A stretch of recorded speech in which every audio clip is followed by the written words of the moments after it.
আরে হবা করে ভূকর্ণ রাজন আরে ভোগে সরে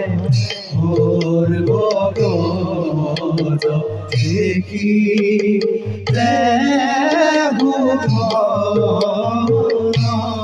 আরে গুরু পতি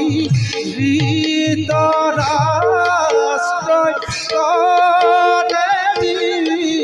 মন্ত্র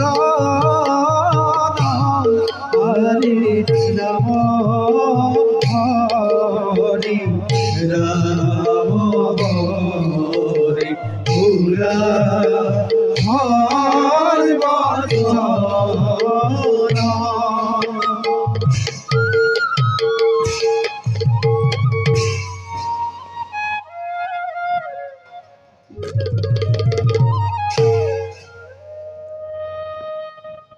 মিত্ৰ হৰবগজ মিত্ৰ শুনিবলৈ পাইছো ধৃতৰাষ্ট্ৰই হেনো শৈক্য লাভ কৰি দিগ্বিজয়ৰ পৰিচাহিজন ইয়াত আমাৰ কৰ্তব্য কি হোৱা উচিত মিত্ৰ মিত্ৰ মিত্ৰ আমাৰ ৰাজ্য যদি আক্ৰমণ কৰে তেন্তে সেই আক্ৰমণ প্ৰতিৰোধ কৰিব লাগিব মিত্ৰ মিত্ৰ তেতিয়াতো আমাৰ ধনবল আৰু জনবলৰ খানি হ'ব ইয়াৰ পৰা আমাৰ কি লাভ হ'ব মিত্ৰ মিত্ৰ ইয়াত